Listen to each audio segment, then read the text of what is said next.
L-intervista se tiġi mwassla lilkom minn Beauty Wisdom tal-Fgura u Lily's Health and Beauty.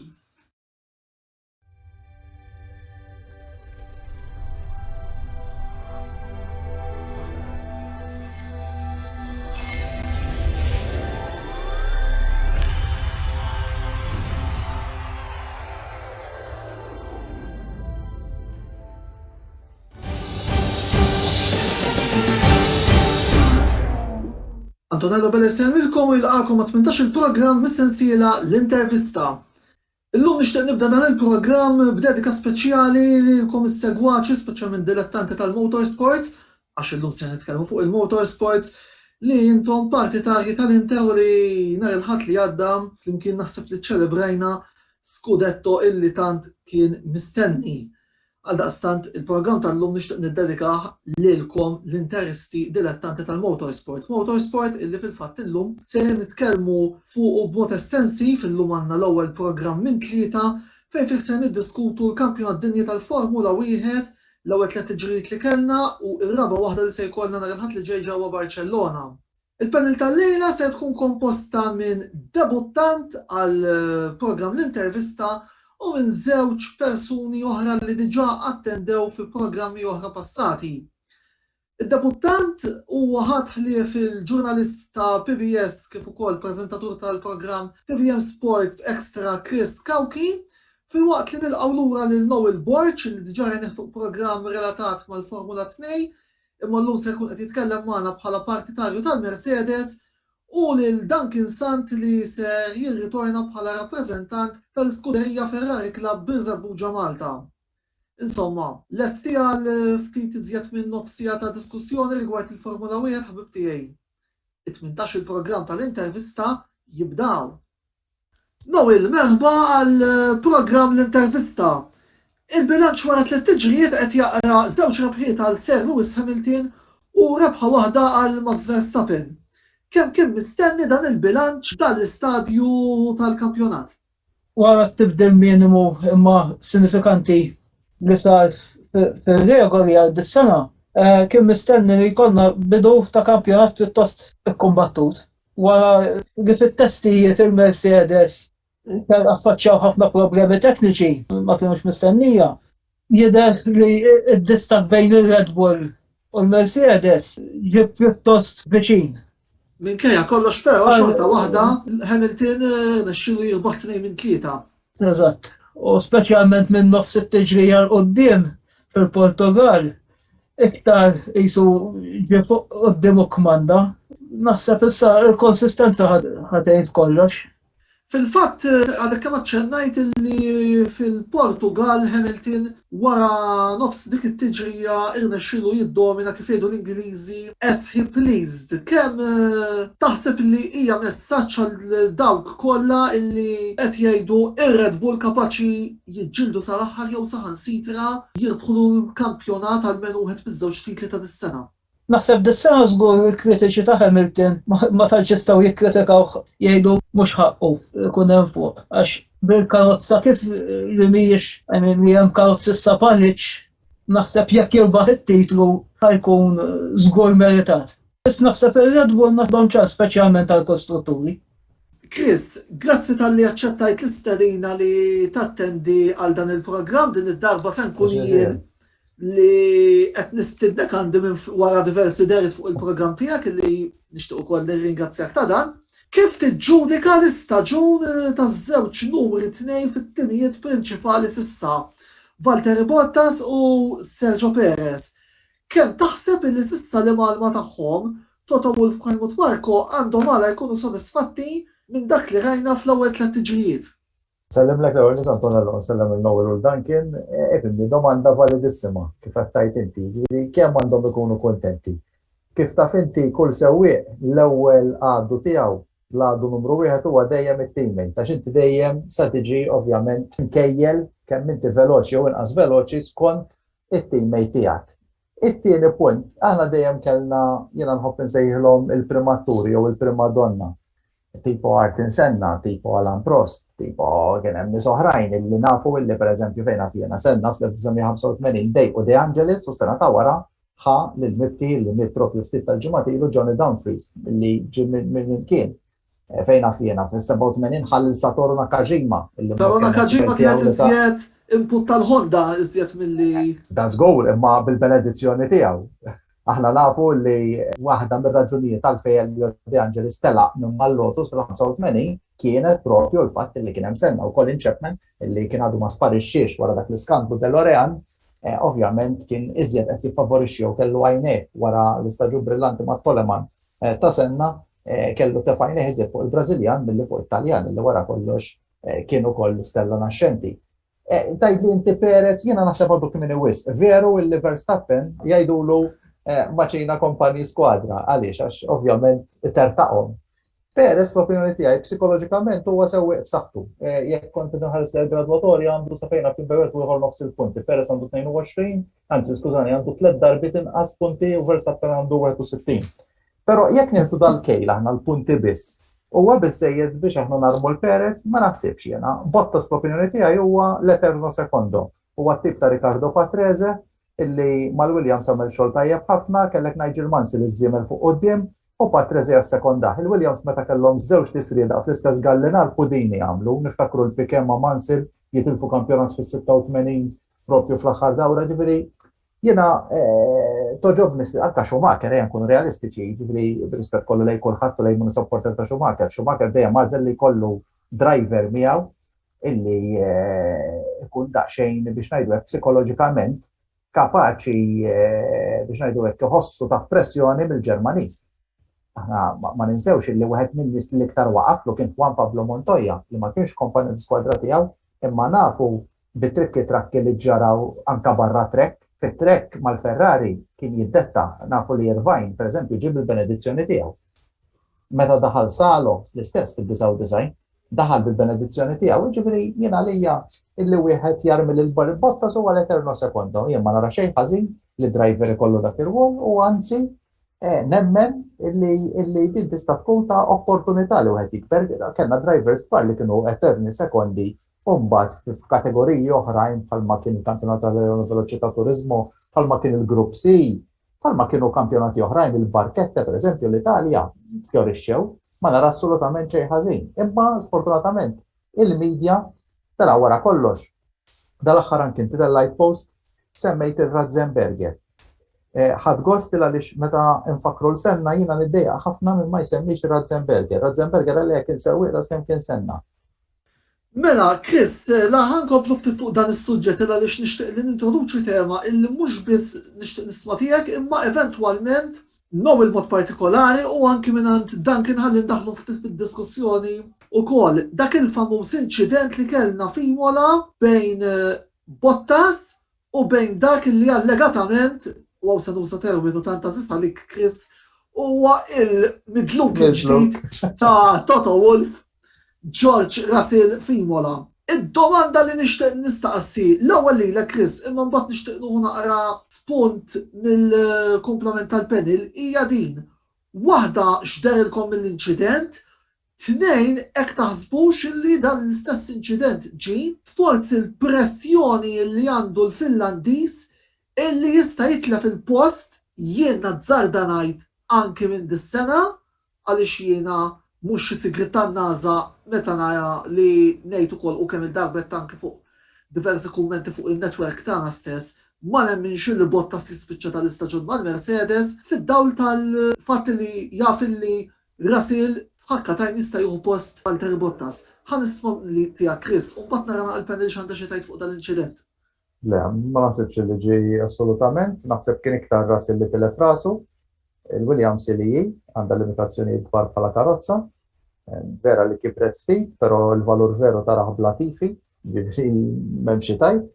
Naħseb li Russell kien aggressiv, ovvjament għandu żagħżugħ irid jibla d-dinja, għandu ovvjament irid juri ċertu superjorità għal Bottas, naħseb illi kif kienet il-kwestjoni kollha aħna niftakru l-inċidenti fejn fjena, semmejna dak kien fil-programm meta Piquet. Ovvjament ma kienx l-istess kwestjoni, ma l-inċident kien simili. Kien ħabat ma' Eliseo Salazar u ħareġ beda jtieb. Mbagħad ovvjament kien hemm il-famuż senna l-aħħar dawra f'Monza meta ħabat ma' Jean-Louis Leclerc li kienet jieħu post Mansell propju mal-Williams fl-1988 qed ngħidlek off-hench niftakar. Jiena fl-opinjoni tiegħi assolutament kien tort ta' Russell, kien aggressiv iżejjed, fl-opinjoni tiegħi Bottas ma kellu l-ebda tort, kellu id-dritt li jiddefendi, kien qiegħed f'pożizzjoni li ovvjament għalu għax iċċaqla u ma ċċaqlax. Fl-opinjoni tiegħi ma kienx dik il-kwestjoni, kienet mossa żardata, Russell ovvjament kien sforzat. Inti għad ma jispiċċax l-istaġun. Jiena naħseb illi Toto Wolff huwa tant makak illi żgur mhux se jżid pressjoni fuq Hamilton biex jagħmel żgur li l-kampjonat ikun ġewwa u jġib driver miegħu b'dik l-aggressività kollha u b'dik l-adrenalina kollha li jista' jiskomponi l-bilanċ fit-tim. Allura Bottas huwa il-bniedem perfett li ma joħloq xejn, joqgħod isu biex ngħidu hekk statwa tal-Gibbs Verġni. Però diġà għajna episodi ħana ġandu għalik imma mbagħad tismunanti dan kienu ukoll.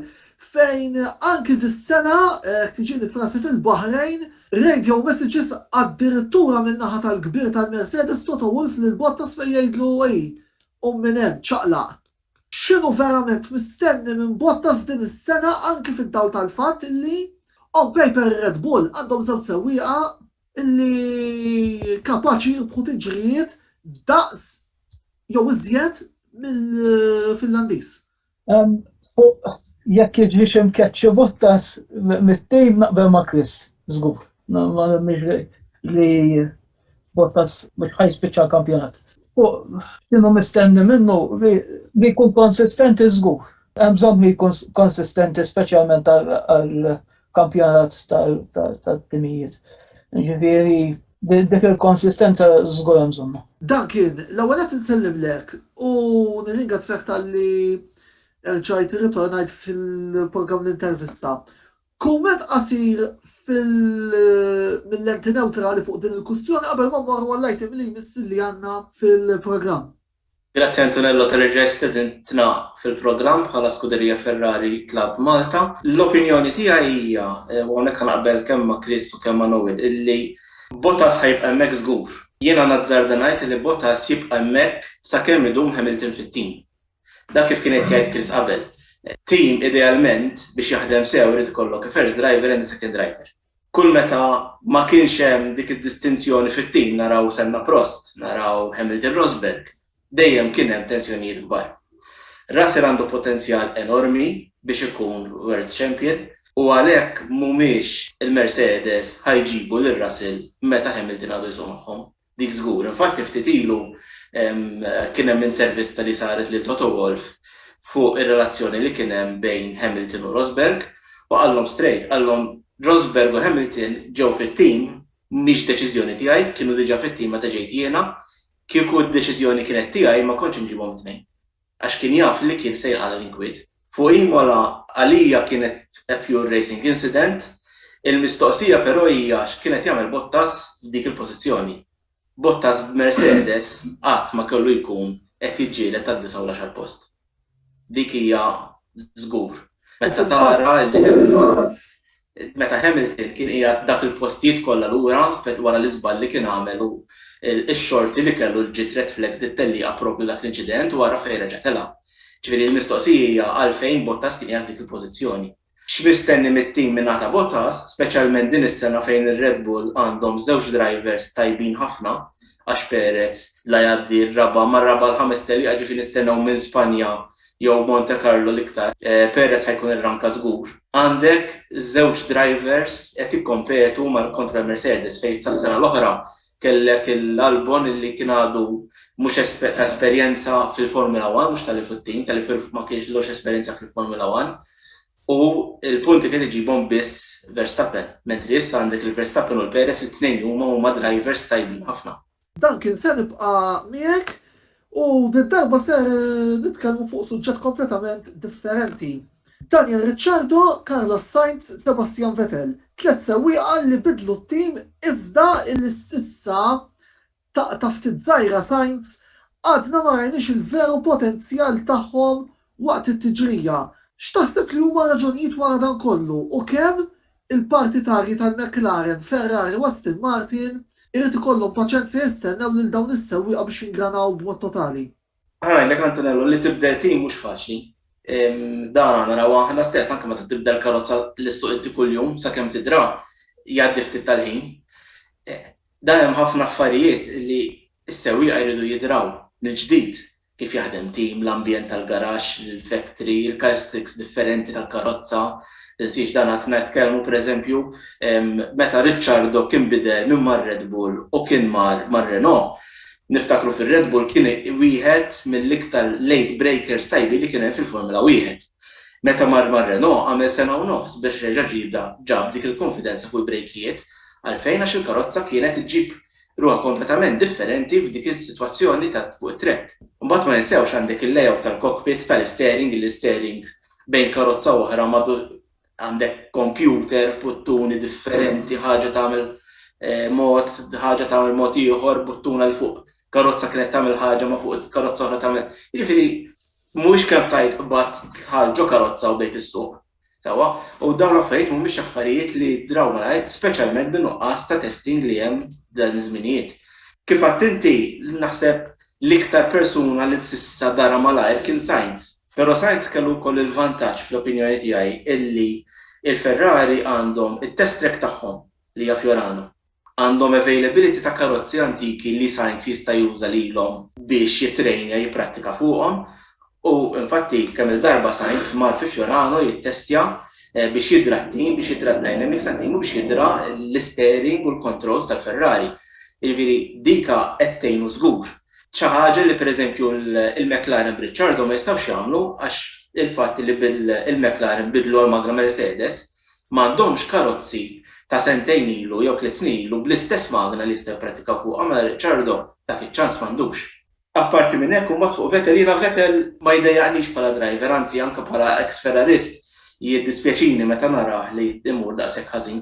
Però Vettel għandu ċirkostanzi oħrajn, il-fatt li l-Aston Martin din is-sena m'għandha xejn x'taqsam mar-Racing Point tas-sena l-oħra fejn tilfu ħafna mill-kompetittività li kellhom minħabba ch-changes li kien hemm fil-Floreria. Ġifieri l-Vettel il-fatt li fil-Portugal diġà kwalifika qabel Stroll u anke Sainz kwalifika qabel Leclerc. Juri li Vettel ta' champion li hu diġà dara t-tim mhux ħażin, però l-problemi huma fil-karozza d-darba mhux fuq Vettel żgur. Matul dawn l-aħħar ġranet ġie miftijem li ser jintuża l-format tal-kwalifiki sprint fit-tliet tiġrijiet li ser ikunu dawk tal-Gran Brittanja, Italja u oħra li ser tiġi konfermata iżjed il-qudiem. X'taħsbu fuq dan il-format u kemm temnu li jista' jwettaq il-weda tal-ispettaklu? Nowel nibda bejkum mbagħad Chris u mbagħad jalaq dan kien. Jiena ngħidha hija bħala format ma tantx joqgħodni. Dan huwa l-fatt li l-kwalifikazzjonijiet kif nafuhom issa dawn ħajsiru nhar ta' ġimgħa. Jiġifieri ħajnaqsu ħafna l-importanza tagħhom. U apparti minn kant telespettaturi, ħafna minn nies nhar ta' ġimgħa xogħol nkunu. Jiġifieri mhux daqshekk faċli biex jarawhom. Apparti minn hekk il-fatt li għandek sprint race naħseb ħadd naqqas anke l-aspettattiva bħal eżempju ġara l-weekend li għadda. Kenna Russell fil-11 post. Ħadd naqqasha daqsxejn dik l-aspettattiva kif taqbad ta' sorpriża kultant ċertu kwalifikazzjonijiet ituk. Peress li hija tiġrija għalkemm qasira, iktar ħadd tkun abbażi tal-performance tal-karozza narajin bħal m'għandek nartaħat. Dik l-opinjoni tiegħi ma tantx toġobni l-idea. Il-Formula 1 hija tipprova ħafna affarijiet biex tipprova tagħmel u tattira. Ma niżewx illi fl-aħħar snin, ilha mill-aħħar ta' snin design il-qudiem li kellna downward trend fl-ammont ta' telespettaturi li jsegwu l-Formula 1. Ovvjament daħal Domenicali rridu ngħidu li diġà ġab arja pożittiva, għaliex Domenicali ovvjament għandu eruq kbar anke fit-timijiet u kien CEO anke ta' car manufacturer, allura żgur li jista' jorbot kemm bil-motorsport mal-manufacturing u jaf x'iridu manufacturers. Jiena iktar mill-gara sprint li għalija ma naħsibx se biddel ħafna l-affarijiet.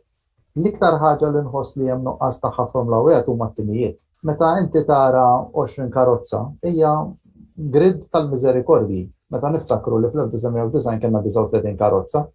Ġifieri ir-realtà hija illi jekk mhux se jkollna l-unika 3 timijiet li ħallejna jidħlu fl-2010 kollha sparixxew. La l-Virgin Maynard sejħila li trid ma' Russja ma salvat. La Caterham sejħila li trid imbabbil li mhux kemm ismijiet ma salvat. U l-qas il-Ħispanja ma salvat. Barra li kellna t-timijiet fantasma tipo l-USF1. Issa qed jgħidu li diħel dan it-tim il-Monegasco, ġifieri ħadd minnhom ma salva da, mela xi ħaġa ħażina da qed iwettqu fantiċidju fil-Formula 1. Kif inweldu l xi ħadd, toqtluh mill-ewwel da, ma jistax jibda jrabbi s-saqaj. Xi ħaġa ħażina hemm li jkollok 20 karozza biss, issa qed nitkellmu dħul tal-Volkswagen. Jiena li l-sprint race, fl-opinjoni tiegħi dejjem miżera tiegħi, ma naħseb tista' stolvi xejn. In-nies irdu jaraw iżjed karozzi, iżjed ċans lil żgħażagħ li jiġu mill-Formula 2 iċ-ċans li jagħmlu l-qabża, għax illum x'għandek, illum għandek qed jidħlu żgħar wisq. Jiena niftakar żmien, meta xi ħadd kien jiddebutta ta' 19-21 sena tipo Esteban Tuero fl-1998 sewwa, konna ngħidulu prekoċi għax kellu 19 sena 20 sena. Illum qed jiddebuttaw ħafna eżgħar għax forsi l-karozzi kif qallaw daw maħfef biex isuqhom, darba kien qal anke x'adini jsuqhom. Sewwa, u l-ammont ta' spettaklu għandna 3-4 jien meta jgħidu lin-nies kemm qed jogħġobni dis-series fuq Netflix. Ninkwieta, ta' idealix, issa il-Netflix naħseb li ġabet udjenza ġdida lejn il-Formula 1, però fil-verità hija bbażata, issa qed tara di Kardashians. Dak ma' minnu miġġieled, dak ir-rivalità ma' min għandu, u jekk ngħidlek il-Williams fejn qegħdin fih fil-programm ta' Netflix, meta daw għandhom storja glorjuża. Vera li llum qegħdin fejn qegħdin, imma ma jidhrum kien. Jiġifieri qed nagħmluha wisq kummerċjalizzata jien fl-opinjoni tiegħi. Qed ninsew illi l-Formula 1 għandu jkun hemm kemm bit-timijiet tal-manufacturers. Imma jrid tkun hemm il-garaġisti kif kien hemm qabel. Il-Williams bħala garaġista beda, jiġifieri bħala bniedem manufacturer li jagħmel ix-xassi biss. Dat tal-element qed ilnieh. U fl-opinjoni tiegħi meta intil dal-element, il-parti kbira mill-Formula 1 u għalhekk illum qed isir sport elitist. Ġifieri li inti ma jkollokx darba konna qed titkellmu li jkun hemm it-terza karozza, darba konna qed nitkellmu li kulħadd ikollu l-biti. Il-biti mista ta' jaffordija biss. Ir-Red Bull fil-verità. Meta xtraw il-Minardi, niftakru mbagħad fl-2008 rebħa kbira ta' Monza li għamel Vettel. Biex nsemmu xi ħadd li għandek semmejna, propju bil-Toro Rosso. Jiena li għal-garra sprint, musa solvi xejn, ma subġi zazzit l-spettaklu, ġifieri fl-opinjoni tiegħi. Tinsiex li qabel kellna l-qualifying tires u magni apposta joħorġu jagħmlu dik il-flying lap u terġa' tidħol mill-ewwel fil-box fi snin 80 flera turbo kellhom il-magni anzi li konna nagħmlu biss għall-qualifying għas-sib, il-qualifying engines, il-BMW dik il-mostrużità ta' magna kellha l-iktar BHP 1000 BHP. Niftakru fejn fjena l-Ozella bl-Alfa Romeo V8 twin turbo. Laqas kellhom electronic injection dak iż-żmien għadhom semi-electronic kienet tal-ispika. Ġifieri, imma l-inqas kellek magni li kienu 4-cylinder bħal kellek magni 6-cylinder u kellek 8-cylinder, kellek taħlita. Illum anke l-power unit hemm ċertu uniformità li fl-opinjoni tiegħi. Dal-aħħar rajt għal Enrique Scalabroni għal tilna l-fantazija fil-Formula 1. Naħseb li dik l-iktar ħaġa jiena li qed toħloq problema. Biex ngħid il-verità jiena xettiku ħafna fuq il-kwalifiki l-ġodda. Kif qal Noel qabel, il-kwalifiki kif huma issa fihom ċertu element ta' sorpriża u eċċittament fihom fejn inti għandek alright, l-ewwel ħamsa li eliminaw ħafna drabi nkunu nafu min huma, imma mbagħad tant huma close din is-sena bejniethom it-timijiet illi biex tara min ħajjidħol fit-top 10 u mbagħad ma jieħu l-qualifying hija saret hija xi ħaġa eċċitanti. Apparti minn hekk inti fil-qualifying tista' jkollok dak il-one-offs fejn inti għandek driver li jagħmel lep eċċezzjonali fil-qualifying u flok telaq is-seba' bħal sieħbu telaq it-tielet bħal jagħmel pereżempju Norris. Jiġifieri dak l-element kollox inti għax inti jekk għandek karozza li hija karozza tajba, jien ngħidu pereżempju Mercedes li hija karozza tajba u kellu qualifying ħażin dan. F'terz tat-tellieqa faċilment bil-karozza li għandhom jistgħu jitilgħu pereżempju mill-ħames għat-tieni post, u mbagħad ħajtibdew tellieqa mit-tieni. Jiena lija ma naħsibx li hija xi ħaġa li ħassolvi l-affarijiet. Apparti minn hekk ma ninsewx id-diżastru li kienu għamlu fl-2016, nerġgħu pruvaw jibdlu l-forma tal-kwalifiki u wara żewġ tliela kellu jmorru lura l-kwalifika l-antika. Għax ma ħadmitx. Il-qualifying fl-opinjoni tiegħi hija l-unika li hija l-ikbar eċċitament tal-weekend kollu. U hawnhekk naqbel ma' Chris, il-problema mhix il-qualifying, il-problema hija illi inti tant għandek karozzi salu mostrużi li għal tim ġdid saret impossibbli li jidħol. U biex ikollok it-timijiet kollha flimkien, hija diffiċli ħafna wkoll għax min qiegħed diġà l-qudiem il-budget cap li hemm, diġà hija problema li jonfqu iktar biex they catch up. Jien naħseb wasal iż-żmien fejn il-Formula 1 tikkonsidra serjament bħal m'għandhom fil-MotoGP li jkollhom il-customer cars. U dana il-komment minnaħa ta' dan kien waqfu l-ewwel parti tal-programm ibqgħu magħna għaliex nerġgħu nirritornaw bid-dibattitu li jidher li hu mill-iktar interessanti wara dan il-blokk qasir ta' pubbliċità.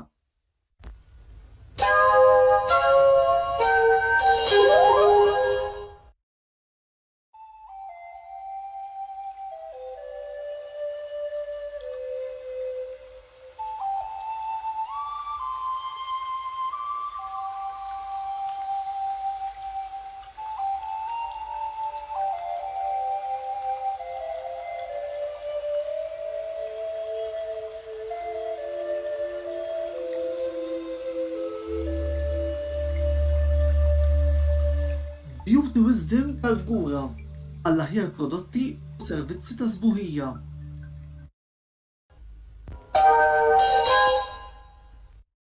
Bħala tifkira ta' rebħ ta' 19 kampjonat min-naħa ta' Inter, Antonello Sports Blog qed jippreżenta materjal li bieħu qed jista' jiċċelebra l-iskudetto mirbuħ mit-tim ta' Antonio Conte matul dan l-istaġun. Dan il-flok sabiħ li fuq hemm il-logo l-ġdid tat-tim u t-trofew tal-iskudetto qed jinbih bil-prezz ta' 18 euro għall-adulti u 15 għat-tfal.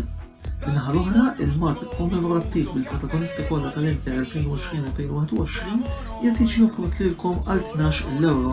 Għalhekk x'qed tistennew bibtan interesti kunu parti mir-rebħ tal-iskudetto tat-tim favorit tagħkom flimkien magħna ta' Antonello Sports Blog u ixtru dan il-materjal mill-aktar interessanti li qed nofrulkom. Għal iżjed informazzjoni kif ukoll biex tordaw l-affarijiet kellmu lill-editur Antonello Abela jew ħallu messaġġ fuq il-paġna ta' Facebook ta' Antonello Sports Blog.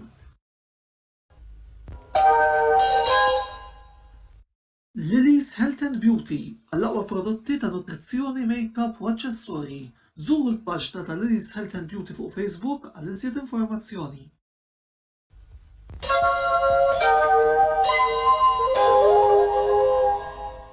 Merħba lura t-tieni parti tal-programm l-intervista tal-lejla fejn flimkien miegħi Antonello Abela u mal-mistedin tagħna li huma l-ġurnalista tal-Public Broadcasting Services Chris Kawki, il-partitaru tal-Mercedes Noel Borg u dak tal-Ferrari Duncan Sant li qed jirrappreżenta l-iskuderija Ferrari Club Birżabuġa Malta, illum qegħdin niddiskutu l-ewwel tliela tal-kampjonat dinji tal-Formula 1 li kellna s'issa.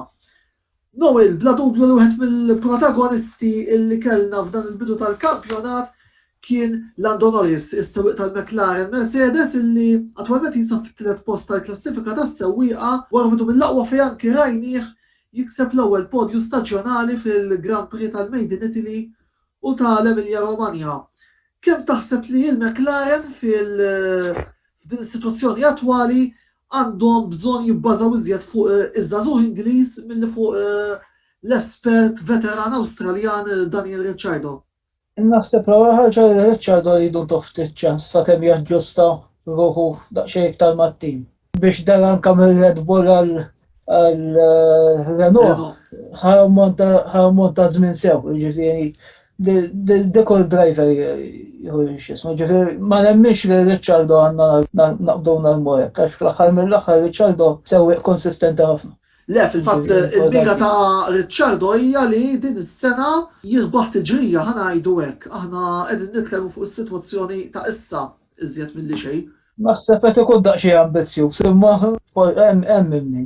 Fuq Lando dan naħseb it-tielet staġun tiegħu. Eżattament. Jista' jeżbal, jiġifieri naħseb kiber id-tim sew u bħala driver jiġifieri da jiena għalija dejjem rajtu pjuttost fuq il-livell ta' Russell. Jiġifieri forsi ħafna ma jaqblux miegħi imma jogħġobni f'dak il-livell, jiġifieri.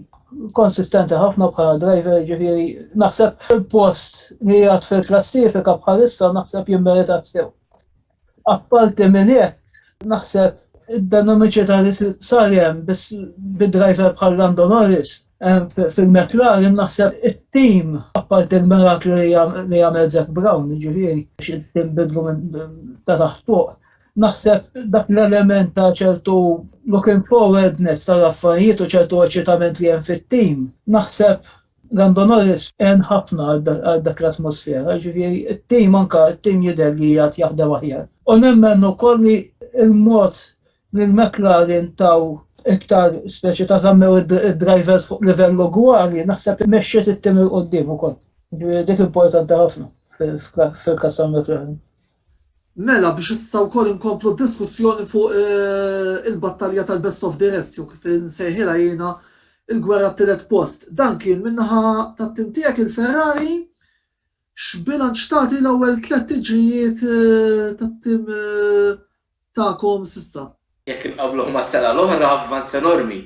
La dubju. Sa ftit xhur ilu Ferrari kienu jbagħtu biex jidħlu fil-Q3. Issa jekk driver ma jidħolx fil-Q3 isu għamel xi ħaġa ħażina immens kif jista' jkun ma daħalx. Għax l-aspettativi vera huma kbar, però l-karozza hija drastikament aħjar minn dik tas-sena l-oħra. Il-fatt li meta tara ċertu graphics li telgħu il-Formula 1 stess bit-change regulations li kien hemm il-timijiet kemm tilfu fil-ħin mis-sena l-oħra din is-sena, il-Ferrari l-inqas li tilfu. Barda għax is-sena l-oħra kienu slow u għax din is-sena għamlu avvanz kbir, allura l-inqas li tilfu bħala prestazzjoni mis-sena l-oħra dis-sena. U dak kienhom biex imorru l-qudiem. L-inkwiet tiegħi huwa issa l-iżvilupp tal-karozza iktar milli fiex wasalna s'issa. Ferrari dal-aħħar snin kellhom it-tendenza li jibdew kampjonat tajjeb ħafna u matul is-sena jintilfu ftit. Apparti minn hekk ma ninsewx ukoll li bil-karozzi ġodda kompletament das-sena ġdida għall-2023 diġà ħafna mit-timijiet inkluż il-Ferrari qalu illi jekk ħajkun hemm problemi bil-karozza speċi m'hemmx tagħmel aħna nikkonċentraw fuq is-sena d-dieħla. Jiġifieri il-problema issa hija l-iżvilupp fuq il-karozza. Li tqawwilna qalbna hija li diġà fit-tielet tellieqa ġabu floor ġdid tal-karozza li ttestjaw iż-żewġ drivers u kien il-feedback kien pożittiv ħafna. Illi hopefully jidħol fi Spanja f'dan il-weekend li kollhom tnejn metal kull karozza. Dak ifisser li qegħdin jiżviluppaw li l-karozza qiegħda fuq triq tajba u mhux diżastru bħalma kienet is-sena l-oħra allura wertet li jinvestu fiha. Dika tagħmlilna kuraġġ bħala tifożi li mhux se naqgħu lura fil-klassifika għax mhux se niżviluppaw iktar. Chris, min-naħa l-oħra taqt li ngħidu kentej fuq iż-żewġ timijiet l-oħra li jista' jkun jagħtu kedda lil McLaren u l-Ferrari għat-tielet pożizzjoni fil-kampjonat tal-Kostruttura qed nirreferi għall-Alfa Tauri illi s'issa kien hemm ċertu tip ta' aspettattiva illi forsi ma ntlaħqitx u l-Alpin illi Esteban Ocon u Fernando Alonso anki fl-aħħar tiġrija li kellna fil-Portugal rajnihom idaħħlu ż-żewġ karozzi fil-punti. Il-kummenti tiegħek fuq dawn iż-żewġ timijiet x'bilanċ ittihom u jekk minn dak li rajna s'issa fl-ewwel 3 tiġrijiet temmix li jistgħu jagħtu kedda lill-Oranġo u lill-Ħomor. Jattux, naħseb għandu għaxej prematuratna fl-ewwel 3 tliela, però naħseb il-bilanċ pożittiv l-Alfa Tauri l-karozza hija solidissima, nafu Tsunoda kemm kellu debut pożittiv, ġobni ħafna dan is-sewwieq, forsi vera jitkellem ħażin il kollu u magħruf kemm jibgħat jixxejru l-hemm nies, però l-verità kienet it-tnejn li huma mhumiex timijiet ġodda, huma biss rebrand, riħex ta' timijiet illi ilhom fil-Formula 1. L-Alfa Tauri minn żmien il-Minardi u xekk, ġifieri hija bażikament mill-1985. Naflu wkoll inti kellek simpatija lejn it-tim tal-Minardi. Jiena għandi simpatija l-verità. Jiena ma niddejaqx ngħid illi minn dejjem u għadni sal-lum. Jiena kont dejjem ammiratur kbir tal-Ozella. Ma niddejaqx ngħidha di għadni sal-lum membru tal-klabb, ġifieri tar-reġistru storiku tal-Ozella. Nuhu gost, anzi, darba fis-sena, ovvjament, issa bil-Covid ma kienx iċ-ċans, imma darba fis-sena niltaqgħu wkoll għad baqa' xi 80 minna jiġru l-emmulaw, imma hija xi ħaġa, hija tip ta' Formula 1 illi Team Patrin għadu ħaj sal-lum, ġifieri huwa jibni l-karozzi sal-lum, għandek huma barket li m'għandhomx jaqsmu mal-Formula 1, però dik it-tip ta' Formula 1 fejn inti kien kont tieħu gost tara, speċjalment għal nies bħali li jħobbu jsegwu drivers line mill-Formula Panda dak iż-żmien għall-Formula Abarth, għall-Formula 3, jaslu fil-Formula 3000, u mbagħad jagħmlu l-qabża fil-Formula 1, l-Ozella fl-opinjoni tiegħi bħal Minardi li daħal 5 snin wara taw ċans mhux biss lil drivers imma lil ħafna tekniċi. Aħna ma ninsewx li pereżempju Aldo Costa li għamel da suċċess kbir kemm mal-Ferrari u kemm mal-Mercedes, kien inventa l-kokjajju mal-Minardi, meta kien daħal kien għadu daqsxejn ta' student, ġifieri Mariano Alperin. Niftakru ħafna tekniċi Gabriele Tredosi, ġifieri nies oħrajn, per eżempju Ferrari l-FXX, ġifieri wieħed minn nies warajha ma kien ħadd Giuseppino Petrotta. L-inġinier li kellu Schumacher, Ignazio Lunetta, huwa l-bniedem li ddiżinja l-Osella fl-1986, l-Osella F1G u mbagħad l-F1I. Ġifieri daw huma kollha. Ejjel taħsib l-iskola Taljana lek intilfet illum Giovinazzi biss, ġifieri l-iskola Taljana ntilfet għal kollox hija xi ħaġa. U mhux qed tagħmel xi daqshekk ħoss Giovinazzi, ħanejdulek. Imma ħaniftehmu l-karozza għandha l-limitazzjoni tagħha wkoll. Is-supportu għandna da ġifieri hija l-isem huwa Alfa Romeo ġekk, ġifieri dan huwa branding exercise. Forsi hawnhekk fejn jiena nara l-intelligenza tal-Alpine. Ġifieri l-Alpine ma ninsewx li CEO tagħha ma huwa ħadd fil-bniedem illi Mark Jonne kien għażlu qed nirreferu għall-Luca De Meo, li kien għażel biex jibda l-Abarth, ġifieri li jerġa' jqajjem l-Abarth u kellu suċċess kbir. Meta qisu kien ħajrab bil-ġwiena, dana letteralment qatawlu saqajħu ġobuh bil-krozzi u kellu jitlaq mbagħad mar mal-Volkswagen, ma' Seat, ħoloq il-mar mal-Cupra u issa spiċċa bħala CEO mal-Alpine. U m'għandix dubju għaliex huwa born leader dan, ġifieri dan twieled kiber biex ngħidu hekk fl-organigramma Fiat, ġifieri fejn Mark Jonne ġab tip ta' sa taqbel u ma taqbilx miegħu, within Ferrari daħħal anka within gruppo Fiat, issa ħalli għal il-Fiat ingħaqdu mal-Peugeot, ġifieri qed titkellem għal road cars issa Stellantis u x'naf jien, barra l-Ferrari baqgħet barra minn dal-agreement. Ir-realtà hi illi meta inti jkollok CEO li għandu viżjoni u viżjoni ċara tal-motorsport, iċ-ċansijiet huma illi tikber. Jien anke l-fatt li daħlu lura lil Alonso naħseb li kienet mossa intelligentissima. Tgħidli Ocon għandu iżjed punti minnu, ngħidlek mid-darba u ma tfisser li l-Alonso nifnu l-armi għax qabeż l-40, le, imma naħseb illi għad għandu ħafna xejn fil-Formula 1. Jiena mhux se nsemmi xejn, Chris, Alonso laqatna ħafna l-mod kif impressjona l-kulħadd sakemm irtira fil-Bahrejn illi kellu tiġrija tajba daħal fil-Q3, kien fiż-żona punti qabel ma mbagħad kellu dawk il-problemi u mill-istess tiġrija tal-Bahrejn semmejtu inti fil-bidu ta' dan l-intervent jekk rajna lil Yuki Tsunoda li qabżu fl-ewwel tiġrija tiegħu fil-Formula 1 imma dik il-know-how ta' veteran. Eżatt. Ħankost, jiena ħankun onest, naħseb hija a breath of fresh air għall-Formula 1. Tsunoda huwa karattru li għandna bżonn fil-Formula 1. Għandna bżonn jiena neqpa' ngħid għandna bżonn iktar timijiet. Naqilbu tal-tema oħra, il-pandemija sfurzat il-Formula 1 iċċedi waħda mill-iktar tiġrijiet popolari illi għandna fil-kalendarju li hija l-Grand Prix tal-Kanada biex mifloka f'Ġunju li ġej sejrin immorru ġewwa t-Turkija. Fl-istess waqt jidher li hemm xi tlielaq fil-parti finali tal-kampjonat li għadhom f'dubju. Mod partikolari l-Awstralja, il-Brażil.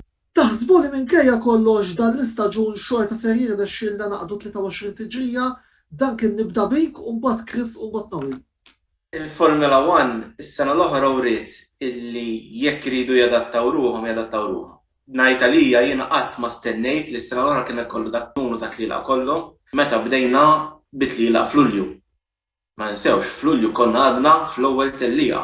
Ġifieri id-determinazzjoni li għandhom l-owners tal-Formula 1 li jagħmlu kampjonat tiddetermina kemm ħajkun ta' suċċess il-kampjonat. 23 forsi ħafna, però ma ninsewx illi is-sena l-oħra kellna venues li had very short notice, shorter nexxilhom itellgħu tlielaq tajbin.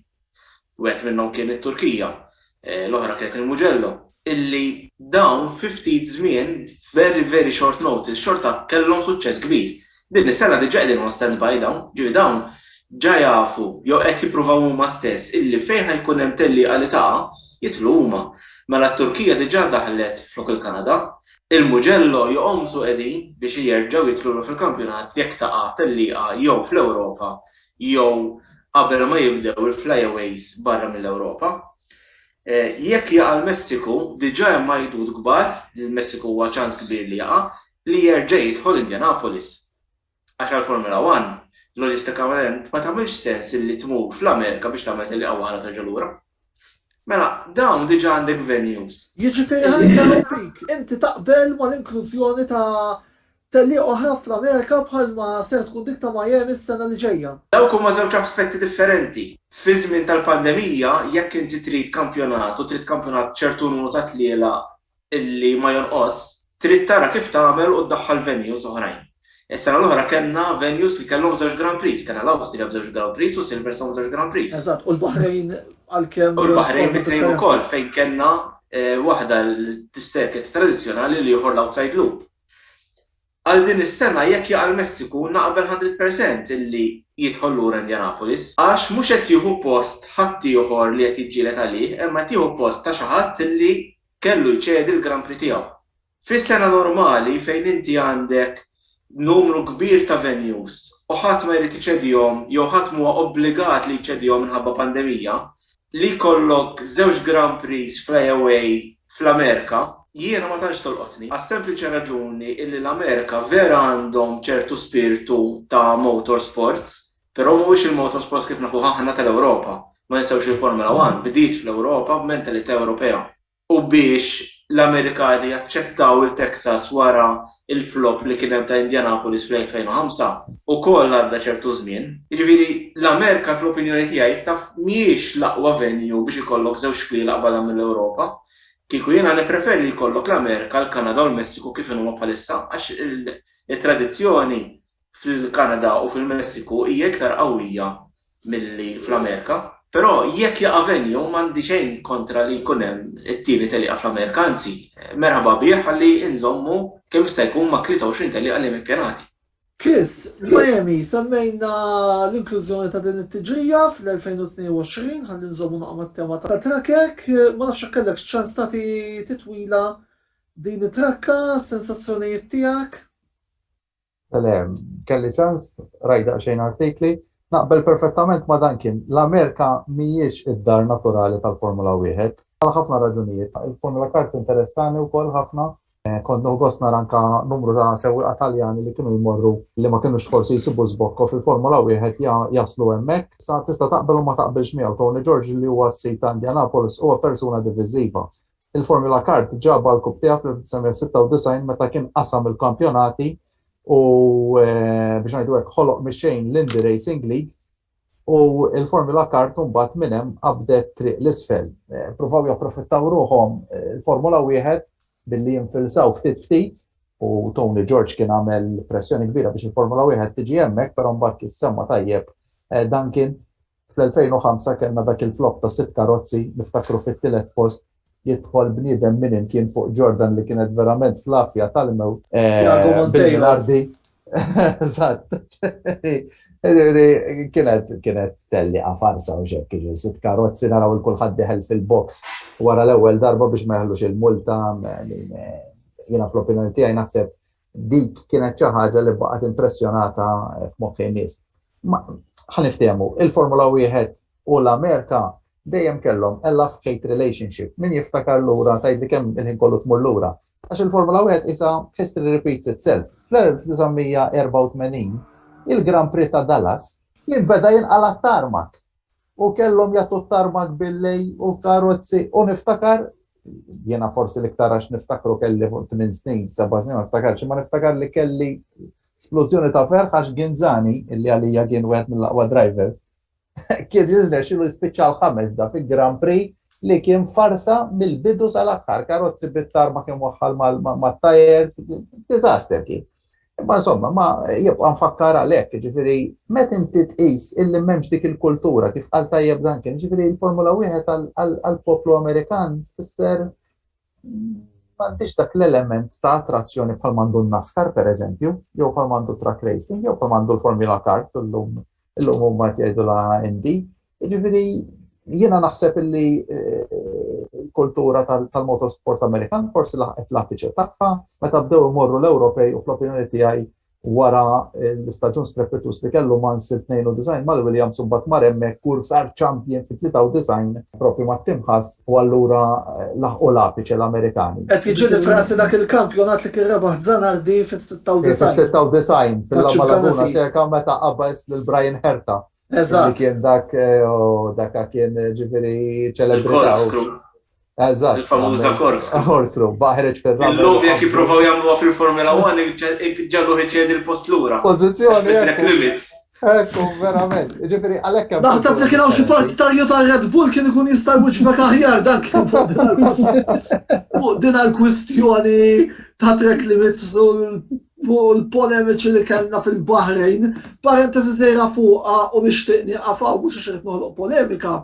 L-iktar ħaġa li laqtitni minn din kontroversja kienet illi ma tant smajt ilmenti minn partitarji ta' Red Bull iżda l-barax ta' kummenti li smajt bil-rispett kollu lejn kulħadd dejjem mill-partitarji ferraristi kienet xi ħaġa li speċi intom m'għandkomx taqsmu qegħdin tparlaw.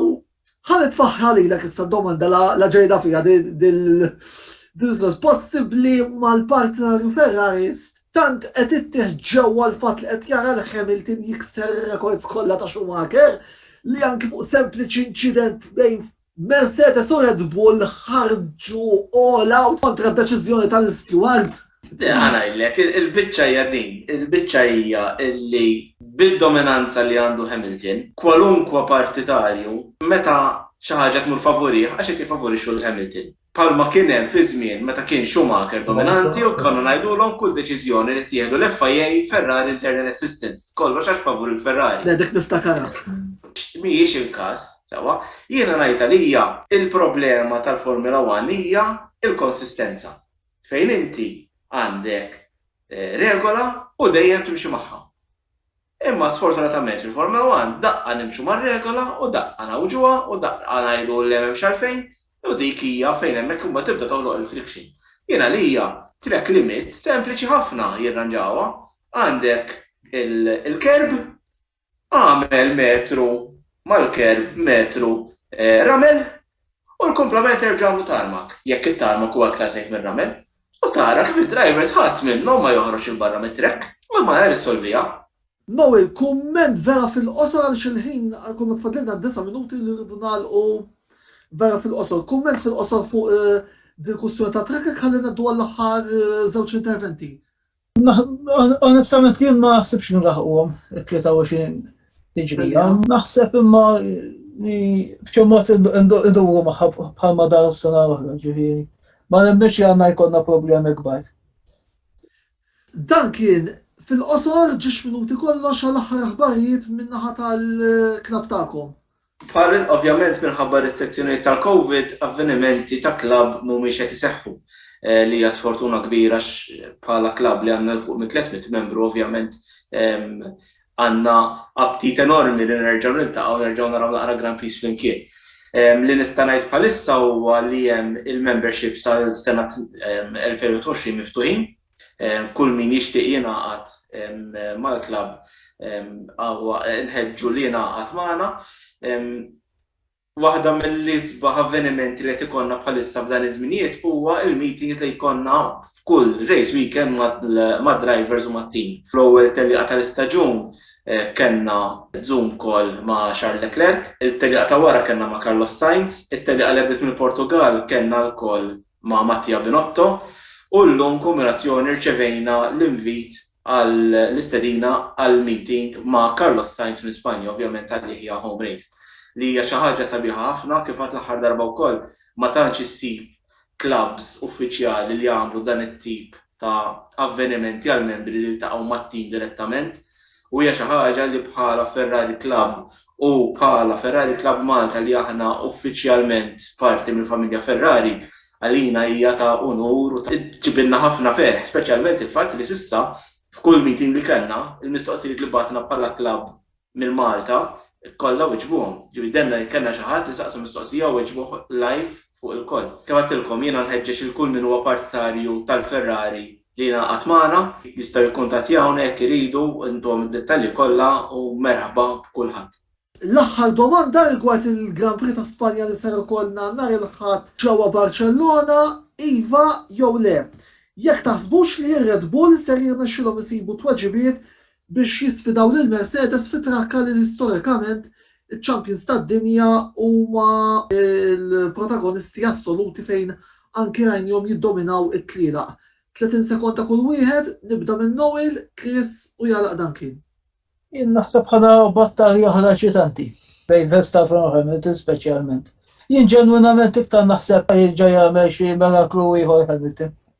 Delle, Hamilton naqbel ma' Noel, Hamilton psikoloġikament naħseb qiegħed daqsxejn iktar sod u l-psikoloġija tilab logħba importantissima fil-profil ta' sewwieq. Anka meta jagħmel overtake u forsi jumilja b'xi mod, mhux eżatt il-kelma, li sewwieq avversarju, naħseb illi l-aħħar li kellna Hamilton ħareġ on top. Ġifieri jiena timmera Filjani titklim u ħafna fatti fuq it-trakka, ġifieri naraħ li Barcellona jerġa' jkun protagonisti. Jiena nixtieq ngħid huwa ma ninsewx li Red Bull kważi sa karozza diesel. Fis-sens li jibdew bil-mod u matul is-sena jirrankaw ħafna jġibu ħafna updates. U Spanja hija trakka tradizzjonali fejn it-timijiet iġibu l-ewwel updates kbar tas-sena. U qed nistenna li Red Bull ħajamlu xi ħaġa simili din is-sena wkoll. Jekk se jkun biżżejjed biex jirpu lil Mercedes, diffiċli ħafna. Timijiet bħalissa huma close ħafna bejniethom, però żgur li ħajkun hemm naħseb jiena ħatkun waħda mill-isbaħ tlielaq fi Spanja ta' dan aħħar snin. Spanja ġeneralment tkun aqra boring b'għatalija, però naħseb dis-sena bil-karozzi kif huma close bejniethom għandu jkun hemm taqtija tajba. Jiena minn naħa tiegħi kumment telegrafiku ħafna biex nagħlaq id-diskussjoni, nemmen li jirbaħ Hamilton, biżdin se tkun l-ewwel tiġrija naħseb jiena li se naraw iż-żewġ sewwieqa ta' Red Bull jitilgħu fuq il-podju għal daqstant l-ewwel Hamilton, it-tieni Verstappen u t-tielet Sergio Perez. Grazzi lil Chris, Duncan u Noel ta' diskussjoni mill-aktar interessanti li kellna l-lejla u grazzi wkoll tmur l-sponsors tagħna li huma Beauty Wisdom tal-Fgura u Lily's Health and Beauty. Il-programm l-intervista ser jirritorna l-ġimgħa d-dieħla fejn darba se nibqgħu fuq it-tema tal-motorsports għaliex ħajn niddiskutu l-ewwel tlielaq li kellna mill-kampjonat tal-MotoGP kif ukoll forsi missur iżjed rigward il-kampjonati l-oħra minuri tal-muturi illi kellna s'issa. Fakkukom biex bħassoltu tkomplu segwu l-medja soċjali kollha li n-netwerk ta' Antonello Sports Blog qiegħed juża u l-links tagħhom se jinsibuhom fis-sigla finali. Sakemm nerġgħu niltaqgħu il-ġimgħa d-dieħla, Antonello bela jsellmilkom u jawguralkom il-kumplament tas-serata tajba. U doħsib.